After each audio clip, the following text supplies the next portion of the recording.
Welcome to Political Paradigm. I'm Terry Kumi. Today we'll feature two conversations. First, the second part of my interview with the Deputy Speaker of the House of Representatives, the Right Honorable Benjamin Kalu. Then we will take on the state of the polity in Anambra State ahead of the governorship election coming up on the 8th of November. Now, to begin with, here's the Deputy Speaker of the House of Representatives as he speaks on the bill to establish state police, Southeast politics, and the state of the nation.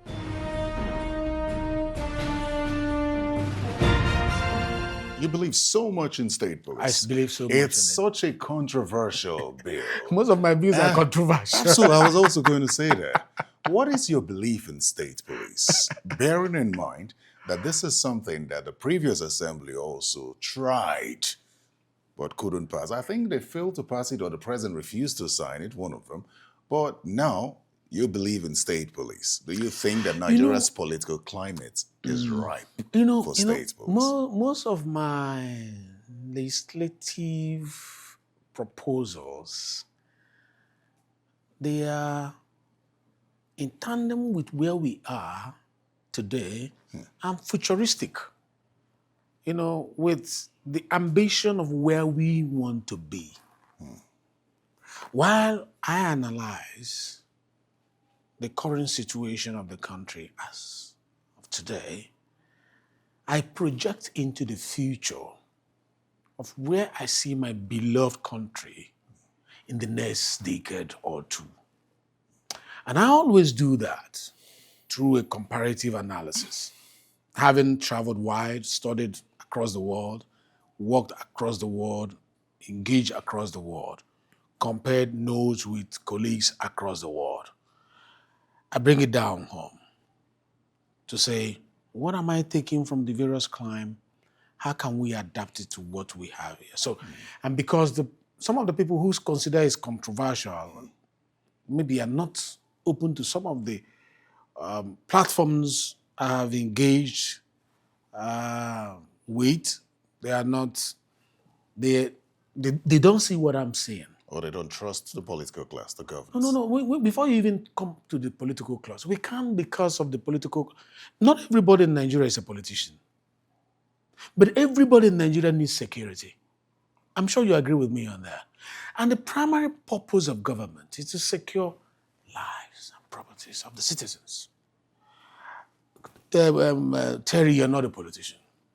But your security is important to you as well as it's important to me.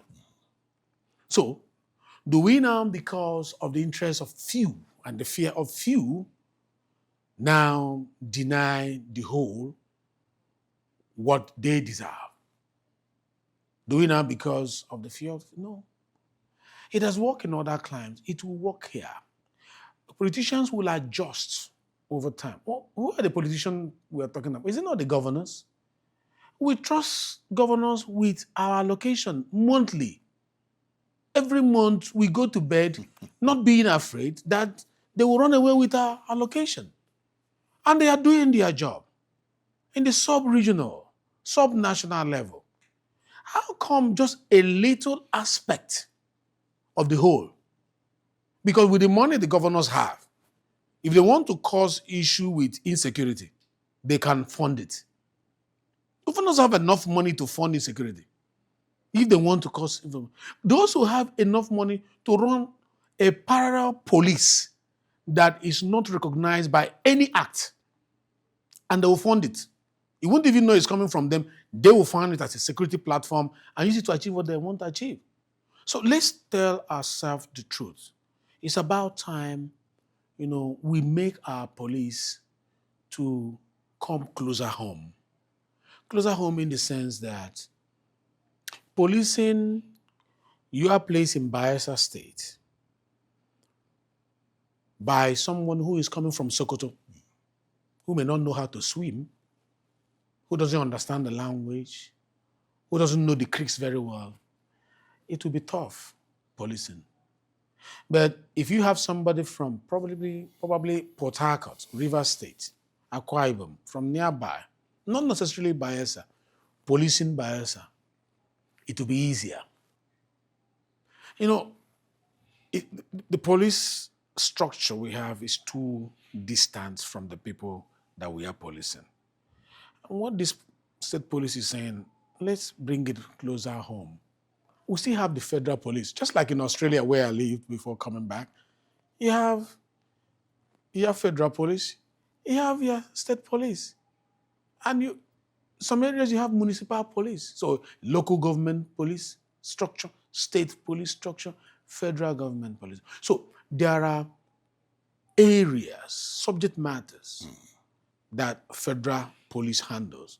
There are ones that state police handle, and there are ones that local government. Just like we have 3 tiers of government, you have the exclusive list, you have the concurrent list, and all that. So federal police will handle exclusive list if need be. I believe there will also be checks and balances. Of for them course. so that the governors don't misuse Of course. the opportunity. Let's not, governors are not monsters. I don't want to believe that the governors of our country are monsters. They're only there for 8 years. Our governors are not monsters.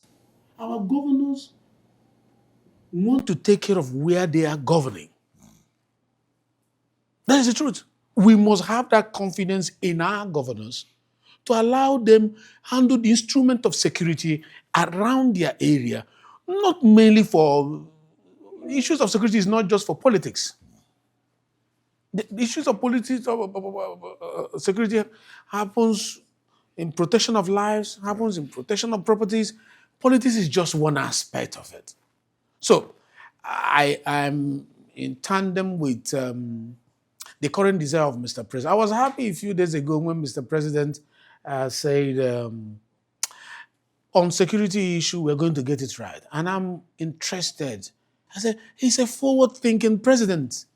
So he has already announced to us, bring it on. I will sign it. So that part of constitutional review, which is one of my job, is already sorted out. State police will be done. Very well and I'm done. happy that it will increase the policing of our rural areas, our communities, our states, and invariably, the Federal Republic of Nigeria. All right, DS, let's talk about your international engagements. I've followed you do a lot of travels outside this country in your role as deputy speaker. No, I've not gone with you, but I hope you go with me one of these days. Hopefully. I've observed your international trips, Some say you're traveling like the president. So it's fair to ask you of what benefit these trips are to the country. Right. Thank you very much. I'm a member of ECOWAS Parliament, where I chair the Committee on Finance and Budget. And I'm also, that is the sub-regional level. At the continental level, there's Africa. I'm a member of the African Union Parliament, which is known as Pan-African Parliament. And there I'm a member of the Committee on Finance and Budget. And I'm also the deputy leader of delegation to the Interparliamentary Union, which is the Parliament of Parliaments, where 180 parliaments gather to discuss global issues. And in that place, I'm not just leading the delegation from Nigeria as a deputy leader of delegation. I am also a member of the steering committee on WTO. So we oversight the work of WTO. And through that platform, we'll try to provide solutions to the hydra-headed problems of the continent. Share ideas of best practices that we are doing here, copy from what they are doing, and bring it back home, and try to be in the room when issues that will affect Nigeria is mentioned. I told them severally that in discussing multilateralism, Africans, the global south, must be in the room. You can't shave a man's hair in his absence. The world talks about multilateralism, but issues discuss in those rooms, Africans are not in the room. And the narrative has always been Africa seen through the lens of AIDS, Hunger, poverty. instability, hunger, poverty. And that narrative needs to change. Nobody can do it except we step up. And in Africa, the continent looks at Nigeria. And my role as a deputy speaker allows me to play a role in all these platforms. For example, I was in Brussels a couple of months ago, I think in June, meeting with the European Union Parliament. And we were doing some analysis. That engagement was prepared by European Union Visitors Program, EUVP, in partnership with Pan-African Parliament. And I led the team there. And one of the things we were discussing was Africa should be seen differently as a place of opportunity. You can't talk about us, a continent that has 60% of arable land in the world, a continent that has massive mineral resources, over 30% or more, that is feeding the world. You can't talk about us as, people only in need of AIDS. And I try to project to them that the way forward is industrialization, nearshoring, where they bring their technology, their resources back here, close to our raw materials. That we are tired of exporting our cocoa. I told them that we are tired of exporting our lithium as raw ore. I told them for every lithium mine, let us have a lithium battery factory. And I told them for every cocoa farm, let us have a chocolate factory. And I told them that the African free trade agreement that will enable Africa to trade more with each other will be enhanced if they take a role to play by coming into the continent, positioning to prepare our goods as secondary product, not primary product, to enable us trade with one another. For example, Ghana has gold, we have gold. I can't be selling gold to Ghana, and Ghana can't be selling gold to me because we want to increase our trade among ourselves. But if I make my gold jewelry, I can sell it to Ghana. If I make my cocoa chocolate, I can sell it to Ghana, even though they have cocoa. So now we are inviting them to come and participate in our market. So conversations like that, they are stimulated through platforms like so that we can co-communicate. And you know that the narratives that the Western, communication agents push out there is the easy narrative that, that doesn't go deep down into what actually is happening. Let's talk about your beloved Southeast, the Southeast Development Commission. You are the proudest person about the Southeast Development Commission. I dare say you're so confident about what it holds for the people of the Southeast. Could you explain why? Yeah. It gives me joy when I talk about Southeast and what we've been able to achieve recently. Southeast passed through civil war. Even though the history books are no longer, talking much about it, which is not right because we have to learn from history for it not to repeat itself. But the promises made to the region after the war was not kept. Reconstruction, reintegration, and reconciliation. This was not done. And because it was not done, even though they have said no victor, no vanquish, the next thing to do would have been to go towards the implementation of that 3 hours. That would have confirmed that no victor, no vanquish.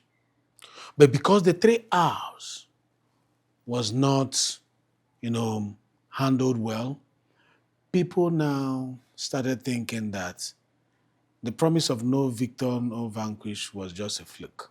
That truly they were the ones who lost out.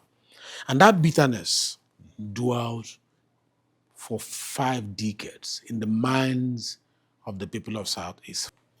I sat down and I thought, I said, what is the best tool to be used to address the issue of reconstruction, reintegration, reconciliation?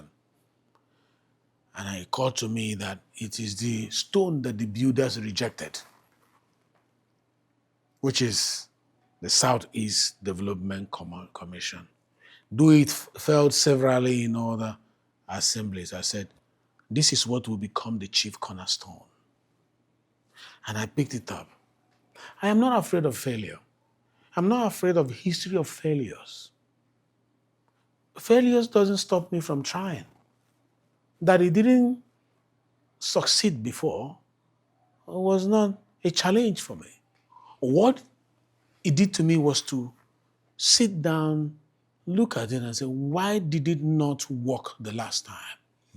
What language was used? What drafting style was used? What kind of advocacy, what lobbying was used? And I did my analysis. And I reversed it. I reached out more. If you want to pass anything in the parliament, you can't do it alone. You have to reach out. It's a skill, a handshake across the Niger. You reach out to your people on the other side, give them that comfort that, listen, guys, this is why I'm looking for this. And they will see the selflessness in it, and they will see the interest in it. That's actually a national interest in making sure that that regional interest, got the light of the day. And when I did that, gladly the parliament passed it. And many people argue, no, the president will not go into, the president will not sign. Oh, the president hates the Igbos. The president will not pass it. I said, this president I know, this president that appointed an Igbo man, his minister of commissioner of finance, this president, he will do it. Without struggle, the president assented to it. And now you ask me, they say, oh, he's not going to appoint the board. He appointed the board. Oh, he's not going to make a budget for it. He approved the budget. Now where we are now is implementation, release of fund, which is a general problem. People are saying, oh, they're not releasing the fund because of XYZ. I told them it's not true. It's a general problem, and the fund is going to come when others are coming. And in few days, in few weeks, the agency will have fund to begin to activate the dreams of the region. A dream that will help them, activate their agriculture, their power system energy, their infrastructure backbone, making sure that it's in place, to stimulate technology in the area, knowing that the place is gifted, and also the commerce to drive it. Once all those things start, believe me, Terry, the issue of insecurity will go down. Southeast Development Commission is going to be one of the strategic tools that will be used to cure the insecurity of the region. It's going to be used as a platform because there's an aspect of it that is interested in security, to reach out to some of those people who are complaining, to tell them, you were complaining there is no road, that's why you want Biafra. You are complaining no infrastructure, no this. Now we are here to do the job. Look at the job we're doing. What more reason do you have? So it's a very important tool for the area to end the agitation. And the president is not sleeping about it. Remember, after passing the Southeast Development Commission, the next thing he passed for us, he established for us was Southeast Investment Company, where even those in diaspora, everyone will put their fund, in the investment company to rebuild Southeast. So it's not only the public fund that will be used for the reconstruction of the region, even private equity will come in to join hands with what the federal government is doing. Is this your basis for saying that the Southeast is happy with the president and would perhaps reward him with their votes in 2027? It's very obvious. It's very obvious. You see, the president has not pretended about his love for the Southeast. He has visited severally. Last time he was at Enugu, the other time I think it was Anambra, and he has visited the Southeast within these 2 years. We were not seeing it like that before. This frequent visitation, we are not seeing the frequent visitation of the vice president who has gone there for almost 8 times, even to Bend in my town, under the permission of the president for him to represent him at the event. So the Southeast is feeling closer, drawn closer to the center of power. And we have not seen it in the past 8 years that a son of the Southeast is part of the succession leadership of the country. Now he gave the Southeast that position, that I'm in the room when conversations are heard, and I have seen in that room there is nothing that is discussed against the Southeast, that nobody is speaking Southeast separately to deal with them, to marginalize them. So I am their eye, I am their voice within that particular circle. And now you think that the Southeasterners are not watching. They are watching the body language of the president. And so far, so good. Institution. The other day, the president approved about 3 institutions for the Southeast. Two universities, 1 federal college of education. The president is not relenting in making sure that things that the Southeast deserves gets to them. Who is the Minister of Works, which is one of the biggest ministries in this country? A son of the Southeast that we are proud of. Who is the person in charge of our resources that we depend on, our oil and gas, the security of it in our waterways? A son of the Southeast as the chief of naval staff. Because the waterways where we export our oil or bring in anything is under Navy. And it's a son of the Southeast that is guiding them. And I can go on and on. He has given us sense of belonging. It's not yet enough. People will argue the number of ministers that we have, we need more. And I've approached the president and I discussed it with Mr. President. And I said, Mr. President, we need more ministers from my region. And he answered me, sir, you have the biggest portfolio, the Minister of Works. I said, yes, but I need more. And he's a listening president.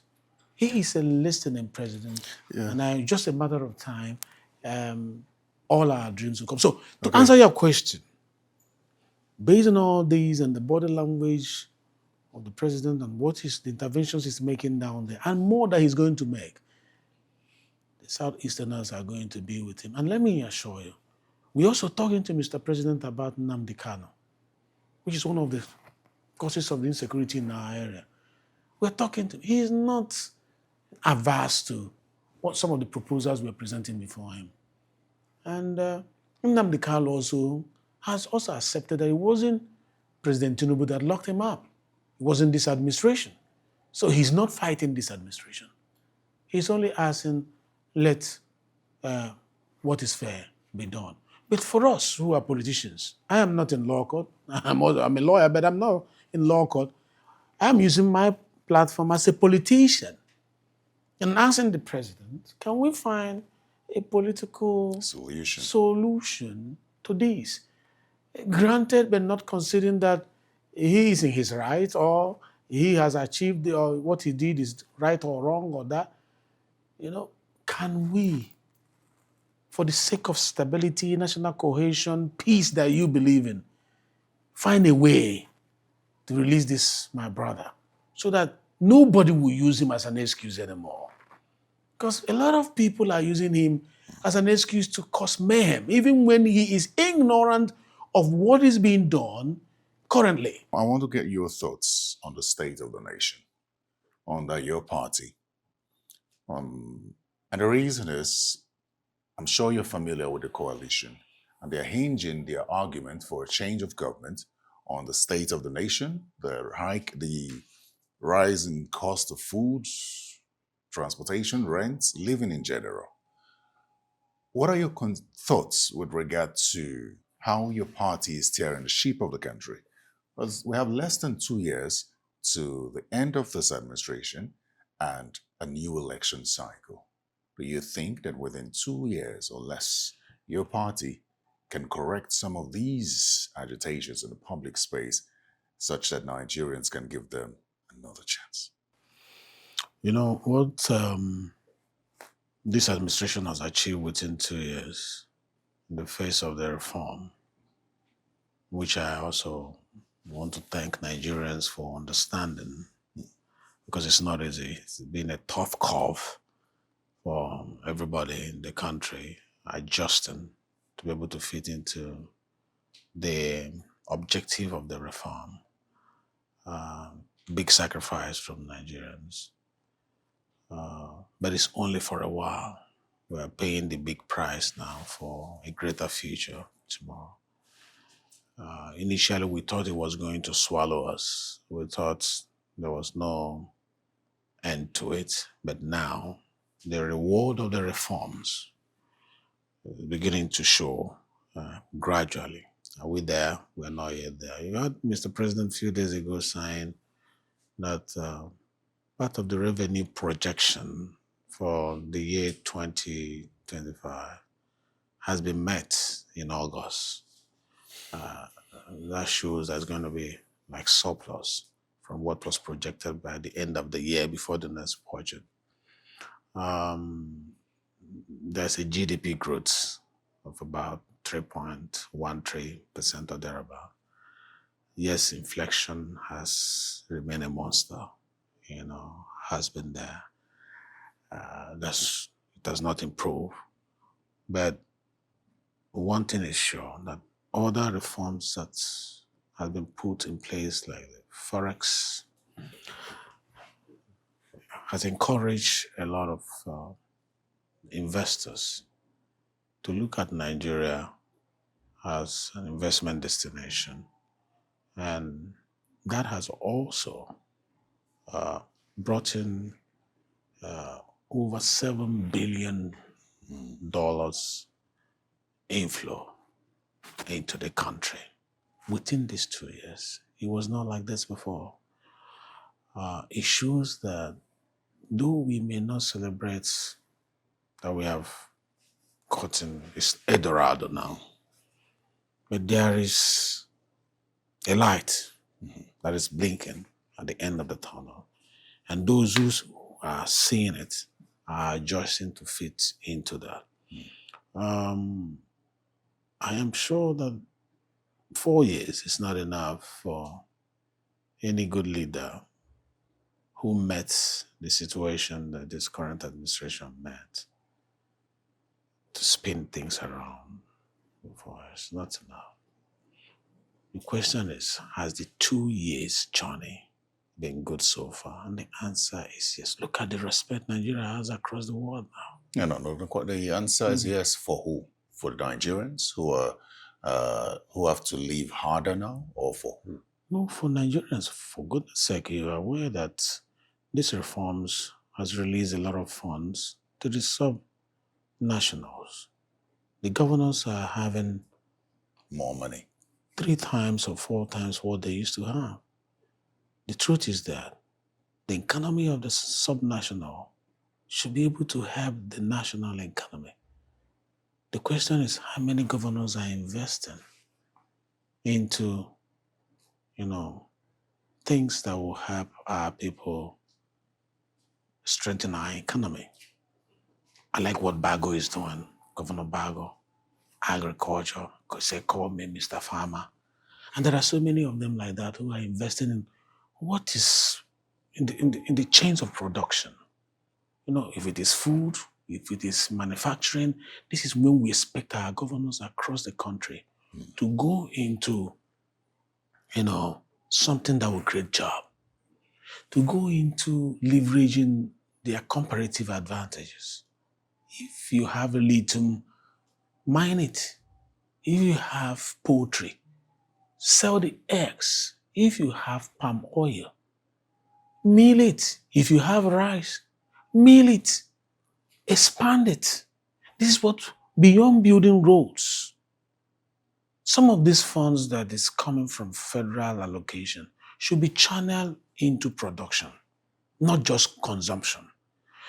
If the subnationals receiving this kind of money grow proportionally, in addition to the effort of the national government, you will agree with me that these tears that you mentioned will not be long-lived on the faces of Nigerians. It's just a matter of time. And one beautiful thing that the current administration has done is not finding a way to draw policies or directives that would deny the subnationals what is due to them to thrive.